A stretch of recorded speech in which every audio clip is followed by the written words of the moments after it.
ناظرین،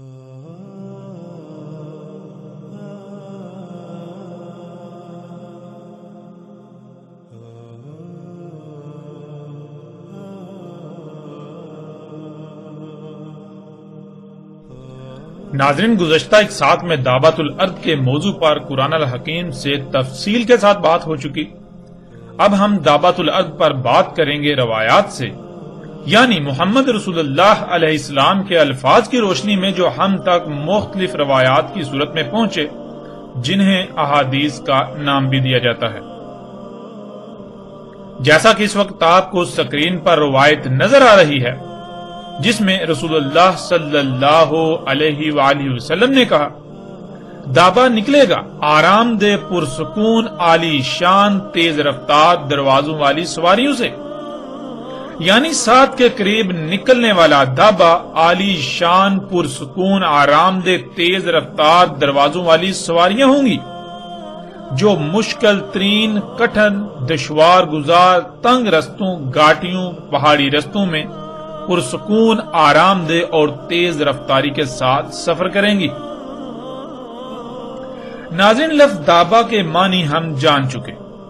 دابا کہتے ہیں مرحلہ بمرحلہ حرکت کرنے والی مخلوقات کو جو تیر کر رینگ کر چل کر اور اڑ کر حرکت کرتی ہیں، اور ہم یہ بھی جان چکے کہ اللہ نے اپنا سارے کا سارا دابا پانی سے خلق کیا، یعنی ایسی مخلوقات جو مرحلہ بمرحلہ حرکت کرتے ہوئے آگے بڑھتی ہیں، تیر کر رینگ کر چل کر اور اڑ کر حرکت کرتی ہیں، انہیں اللہ سبحانہ وتعالی نے پانی سے خلق کیا۔ لیکن اس کے برعکس قرب قیام الساعت نکلنے والا دابا، یعنی ایسی مخلوقات جو تیر کر رینگ کر چل کر اور اڑ کر حرکت کریں گی، وہ پانی کی بجائے عد سے یعنی زمین کے عناصر سے وجود میں آنا تھیں، جنہیں انسان نے اللہ کے مقابلے میں یا اللہ کے کاموں میں مداخلت یعنی شریک بنتے ہوئے خلق کرنا تھا۔ تو ناظرین، اس روایت میں محمد رسول اللہ علیہ السلام کے الفاظ بالکل صراحت کے ساتھ موجود ہیں کہ دابا نکلے گا آرام دہ پرسکون عالی شان تیز رفتار دروازوں والی سواریوں سے، جو مشکل ترین کٹھن دشوار گزار تنگ رستوں گھاٹیوں پہاڑی رستوں میں پرسکون آرام دہ اور تیز رفتاری کے ساتھ سفر کریں گی، یعنی قرب قیام الساعت عد سے وجود میں آنے والا دابا، یعنی ایسی مخلوقات جو تیر کر رینگ کر چل کر اور اڑ کر حرکت کریں گی،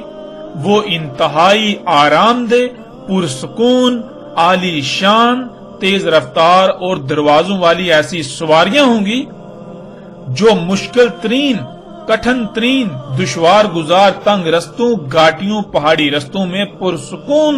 آرام دہ اور تیز رفتاری کے ساتھ سفر کریں گی۔ ناظرین، محمد رسول اللہ علیہ السلام نے آج سے 14 صدیاں قبل اس قدر صراحت کے ساتھ دعوت الارض کی وضاحت کر دی تھی، لیکن افسوس ان لوگوں پر جو دین کے ٹھیکیدار بنے رہے، انہوں نے اس حق کو انسانیت سے چھپا کر رکھ دیا۔ خود تو گمراہ تھے ہی، لیکن باقی انسانیت کو بھی اپنے ساتھ گمراہی پر پکا کر دیا۔ ناظرین، اب سوال یہ پیدا ہوتا ہے کہ محمد علیہ السلام کے ان الفاظ کے بعد بھی کیا کوئی شک رہ جاتا ہے کہ دعوت الارض کیا ہے؟ بالکل نہیں، بالکل نہیں۔ محمد رسول اللہ علیہ السلام کے الفاظ سے بالکل واضح ہو جاتا ہے کہ دعوت الارض کیا ہے، قرب قیام الساعت ارض سے وجود میں آنے والا دابا کیا ہے۔ اب ناظرین، بڑھتے ہیں اگلی روایت کی طرف۔ ناظرین، اس وقت سکرین پر جو روایت آپ کو نظر آ رہی ہے، سب سے پہلے اس روایت میں استعمال ہونے والے الفاظ کو جان لیتے ہیں تاکہ اس روایت میں محمد رسول اللہ علیہ السلام کے الفاظ کو آسان طریقے سے سمجھا جا سکے۔ اس میں پہلا لفظ ہے الدابا، جس پر پیچھے تفصیل سے بات ہو چکی کہ دابا کیا ہے، یعنی دابا کسے کہتے ہیں۔ دابا کہتے ہیں مرحلہ بمرحلہ حرکت کرنے والی مخلوقات کو جو تیر کر رینگ کر چل کر اور اڑ کر حرکت کرتی ہیں، یا پھر اسی طرح مرحلہ بمرحلہ آگے بڑھتی بڑھتی وجود میں آتی ہیں۔ اگلا لفظ 3 الفاظ کا مجموعہ ہے جس میں 2 الفاظ 2 حروف پر مشتمل ہیں اور ایک لفظ 2 حروف پر مشتمل. فتسم یا فتسم، فا تا سم یا سم. واضح رہے یہ لفظ سم یا سم سین سے ہے، نہ کے سے یعنی سا سے. فا کے معنی ہے پس یعنی ہوگا ہی ہوگا، جو کہا جا رہا ہے وہ ہو کر رہے گا. تا کہتے ہیں پیچھے جو بھی عوامل ہیں ان کے ساتھ یا ان کی وجہ سے یا جس شے کا ذکر کرنا مقصود ہو اس کے لیے حرف تا کا استعمال کیا جاتا ہے. سم یا سم اس کے معنی ہے زہر، ایسا زہر جس سے انسانوں سمیت تمام جانداروں کے اجسام میں مختلف بیماریاں اور خرابیاں پیدا ہوں، جو سب کے لیے موت اور بیماریوں کا سبب بنے. پھر اگلا لفظ آتا ہے خراطیم، جس کے معنی ہے کاربن کے اخراج والا سوراخ، پائپ وغیرہ، سائلنسر، چمنی وغیرہ. انسان جہاں سے کاربن کا اخراج کرتے ہیں یعنی ان کی ناکیں، انہیں عربی میں خراطیم کہا جاتا ہے. اگلا لفظ ہے یغمرون، جو کہ غمر سے ہے، جس کے معنی بھر جانے، ہر طرف ایک شے کے پھیل جانے، مکمل ہو جانے وغیرہ کے ہیں. اگلا لفظ ہے المختم یا ختم. زہریلی آب و ہوا، بدبو، نقصان دہ جراثیم وغیرہ سے حفاظت کی خاطر ماسک یعنی ناک پر کچھ ایسی شے کا پہنے ہونا جس کے ذریعے سے آب و ہوا میں موجود زہریلے مادوں، نقصان دہ جراثیموں اور بدبو وغیرہ سے بچا جا سکے. خاتم کہتے ہیں ماسک، گیس ماسک، دھوئیں، زہریلی آب و ہوا، دھول اور نقصان دہ جراثیموں وغیرہ سے حفاظت کی خاطر ناک پر پہنے جانے والا ماسک. محمد رسول اللہ علیہ السلام کے وقت دھول مٹی سے بچنے کے لیے ناک ڈھانپنے کی غرض سے ماسک کی طرح منہ پر جو کپڑا لپیٹ لیا جاتا تھا اسے بھی ختم کہا جاتا تھا، یا گائے، اونٹ، بکری وغیرہ کے منہ پر جو ماسک اس غرض سے چڑھا دیا جاتا تھا کہ وہ جانور کا دودھ نہ پی پائیں، اور جانوروں کو مٹی یا گند کھانے سے بچانے یا فصلوں سے حفاظت کی خاطر انہیں کھلا چھوڑتے وقت ان کے منہ پر جو ماسک پہنا دیا جاتا تھا اسے ختم کہا جاتا تھا، جیسا کہ آپ سکرین پر تصاویر میں دیکھ سکتے ہیں. اب ناظرین آتے ہیں روایت کی طرف. محمد رسول اللہ علیہ السلام نے کہا جن عوامل سے دابا نکلے گا، پس ان عوامل اور دابا اپنے کاربن کے اخراج والے سوراخوں سے انسانوں پر ان کی کاربن کی اخراج کی جگہ یعنی ناکیں زہر آلود کر دے گا، فضا کو زہر آلود کر دے گا، جس میں سانس لینے سے انسانوں سمیت مختلف مخلوقات کو طرح طرح کی بیماریوں کا سامنا کرنا پڑے گا، انہیں اموات کا سامنا کرنا پڑے گا. پھر وہ بھر جائیں گے تم میں، یعنی ہر طرف دابا پھیل جائے گا اور اس کا زہر بھی ہر طرف پھیل جائے گا، اور انسان بھی سب ایسے ہی ہوں گے جو اس زہر آلود آب و ہوا میں سانس لے رہے ہوں گے. ہر طرف ایسا ہی ماحول بن جائے گا، یہاں تک کہ کوئی شخص دابا خریدے گا، اسے کہا جائے گا یعنی اسے پوچھا جائے گا کہ کس سے خریدا، وہ کہے گا اس سے جس نے ناک پر ماسک پہنا ہوا ہے. ناظرین، دابۃ الارض کو سمجھنے کے لیے یہ روایت بہت ہی لاجواب ہے. اس میں محمد رسول اللہ علیہ السلام نے موجودہ وقت، موجودہ معاشرے کو چند الفاظ میں ایسے بیان کر دیا جیسے کہ کسی شے پر بہت تفصیل سے بات کر کے اسے سمجھایا جاتا ہے. محمد رسول اللہ علیہ السلام کے یہ الفاظ صرف اور صرف انہی لوگوں کو فائدہ دے سکتے ہیں جو حقیقت میں مومن ہیں، جو فتنہ دجال کو جان کر اس سے بچنا چاہتے ہیں. اور محمد رسول اللہ علیہ السلام کے یہ الفاظ بھی در حقیقت ایسے ہی اللہ کے غلاموں کے لیے ہیں جن پر دجال کی حقیقت اور وقت کے تقاضوں کو سمجھنے میں مشکل ہو تو ان پر ان چند الفاظ کے ذریعے ساری حقیقت منکشف ہو جائے، ساری حقیقت واضح ہو جائے. ناظرین، آج آپ اپنی آنکھوں سے دیکھ رہے ہیں جس دور میں آپ رہ رہے ہیں اس کے بڑے بڑے شہر بالکل وہی نقشہ پیش کر رہے ہیں جو محمد رسول اللہ علیہ السلام نے اپنے الفاظ میں بیان کر دیا۔ جہاں سے دابا کا اخراج ہو رہا ہے، یعنی جن عوامل سے دابا خلق کیا جا رہا ہے، ان جگہوں کی خراطیم یعنی ان کے کاربن کے اخراج والے سوراخوں سے، جنہیں اردو میں چمنیاں کہا جاتا ہے، ان چمنیوں سے جو مادے طرح طرح کی زہر آلود گیسوں کی صورت میں خارج ہو رہے ہیں، انہوں نے آب و ہوا کو زہر آلود کر دیا۔ اسی طرح انسان کے دابا کی خراطیم یعنی کاربن کے اخراج والے پائپوں، سوراخوں، چمنیوں سے بھی وہی زہر نکل کر آکسیجن کو زہر آلود کر رہا ہے، جو نہ صرف انسانوں بلکہ زمین پر پوری حیات کے لیے بیماریوں اور اموات کا سبب بن رہا ہے، جیسا کہ یہ سب مناظر آپ اپنی آنکھوں سے سکرین پر دیکھ رہے ہیں۔ ناظرین، انسان کا خلق کردہ دابا یعنی انسان کی اللہ کے مقابلے پر خلق کردہ اپنی سواری کی حاجت کو پوری کرنے کے لیے تیر کر، رینگ کر، چل کر اور اڑ کر حرکت کرنے والی مخلوقات، جنہیں عربی میں دابۃ الارض کہا جاتا ہے،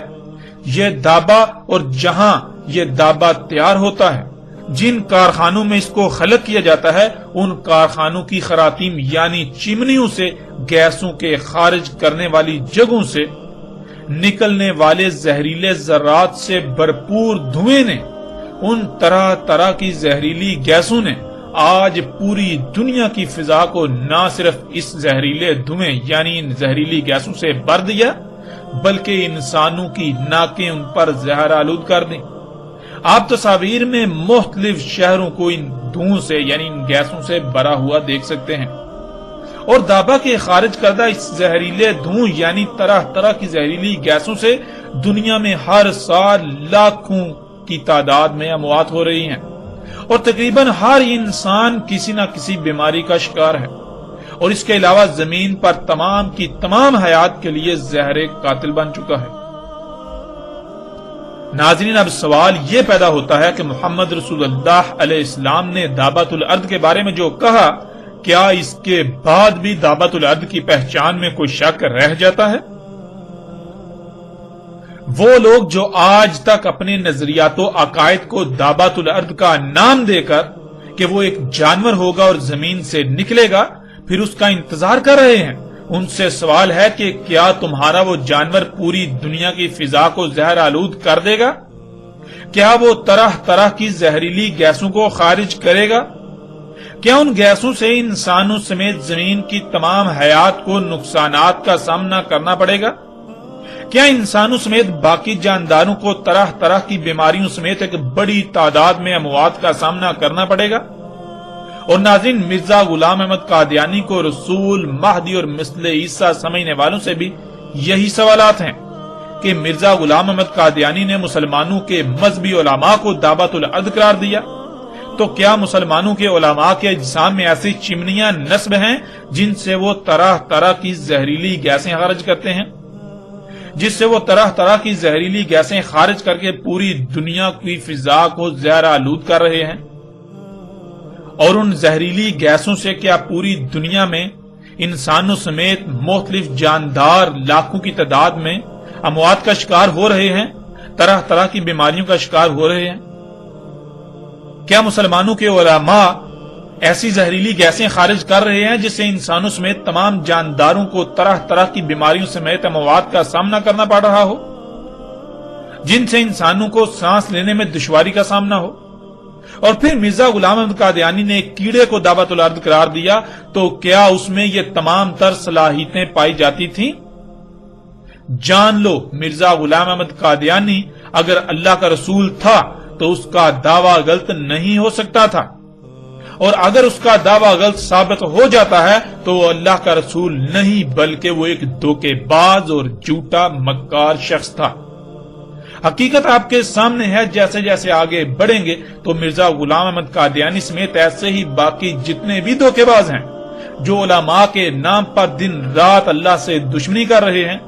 زمین و آسمانوں میں فساد کی بنیاد کا کردار ادا کر رہے ہیں، جو انسانیت کو آگ میں جھونک رہے ہیں، ان سب کی حقیقت آشکار ہوتی جائے گی۔ جو لوگ یہ کہتے ہیں کہ یہ جدید سواری کے ذرائع جو کہ انسان کے اپنے ہی ہاتھوں سے خلق کردہ ہیں، جو زمین و آسمانوں میں فساد عظیم کا سبب ہیں، جن کی وجہ سے ساتھ آئے گی کہ ایسا کچھ نہیں، یہ دعوت الارض نہیں ہے، بلکہ وہ تو ایک جانور ہوگا یا کچھ بھی نظریات و عقائد رکھتے ہوں۔ نہ صرف ہمارا ان کو کھلم کھلا چیلنج ہے، بلکہ پیچھے جو چند سوالات کیے گئے اگر وہ سچے ہیں تو انہیں ان سوالات کے جوابات دینا ہوں گے۔ اب ناظرین بڑھتے ہیں اگلی روایت کی طرف کہ محمد رسول اللہ علیہ السلام نے دعوت الارض کے بارے میں مزید کیا رہنمائی کی۔ ناظرین اس وقت سکرین پر آپ کو جو روایت نظر آ رہی ہے، حسب سابق سب سے پہلے ہم اس روایت میں استعمال ہونے والے الفاظ کو جان لیتے ہیں، اس کے بعد ہم روایت پر بات کریں گے۔ ان میں پہلا لفظ ہے عاشب، جس کے معنی ہے دشوار گزار پہاڑی رستے، گہری کھائیاں، گھاٹیاں، پگڈنڈیاں، پہاڑی درے، گھنے جنگلات والے دشوار گزار پہاڑی سلسلے و وادیاں، شاہنما رستے، تنگ رستے، سرنگنما رستے اور دروازے وغیرہ۔ اگلا لفظ ہے جیاد، جس کے معنی ہیں انتہائی تیز رفتار، پرسکون اور آرام دہ سواریاں۔ پھر اگلا لفظ ہے صرخ، بہت اونچی گرجدار آواز پیدا کرنا جسے قریب سے سننا کانوں کے لیے تکلیف دہ ہو، اتنا اونچی آواز میں چیخنا کہ سننے والے کے کان میں درد ہو، اچانک پرتشدد ہوا کا سخت طوفان ایک مقام سے پیدا ہونا، انتہائی اونچی دہشت ناک آواز نکالنا، انتہائی اونچی دہشت ناک آواز مسلسل نکالتے رہنا۔ اگلا لفظ ہے خافق، کسی ہوا میں پروں سے اڑنے والی شے کا اڑنا یا نیچے اترنا، دونوں میں سے ایک مقام۔ اور لفظ خافقین، کسی بھی ایسی شے جو پروں سے ہوا میں اڑتی ہے اس کا زمین سے اوپر اڑنا اور نیچے اترنا، یعنی اس کا اڑنا اور نیچے اترنا، جسے انگلش میں ٹیک آف اور لینڈنگ کہا جاتا ہے۔ محمد رسول اللہ علیہ السلام نے کہا، انتہائی بری ناپسندیدہ ہیں دشوار گزار پہاڑی رستوں، پہاڑی دروں، تنگ اور دشوار گزار رستوں، کٹھن اور مشکل ترین رستوں، جنگلات نما وادیوں، شاخو نما رستوں، گہری گھاٹیوں، گہری کھائیوں میں یا ان پر چلنے والی دروازوں والی آرام دہ پرسکون انتہائی تیز رفتار سواریاں۔ محمد رسول اللہ علیہ السلام نے یہ سوالیہ انداز میں کہا، یعنی یہ کون سی سواریاں ہیں، کن سواریوں کا ذکر کیا جا رہا ہے، تو ساتھ ہی محمد رسول اللہ علیہ السلام نے اس کا بھی جواب دے دیا، وہ سواریاں دابا نکلے گا، بس وہ ایسے سفر کے لیے انتہائی گرجدار، دہشت ناک آواز اور ہوا کا پرتشدد طوفان پیدا کرے گا، بس اس کی آواز سن لیں گے جو اس پروں سے اڑنے والے کے اڑنے کے مقام سے نیچے اترنے کے مقام کے درمیان ہوں گے۔ ناظرین، رسول اللہ علیہ السلام نے قرب قیام الساعت کے حوالے سے جو بھی رہنمائی کی اس میں ایسے ایسے الفاظ استعمال کیے جو ایک تو وسیع المانی ہیں اور دوسرا وہ بہت ہی گہرائیوں اور وسطوں والے ہیں۔ ایک ایک لفظ گویا کہ لا تعداد صفحات پر مشتمل ایک ایک کتاب ہو۔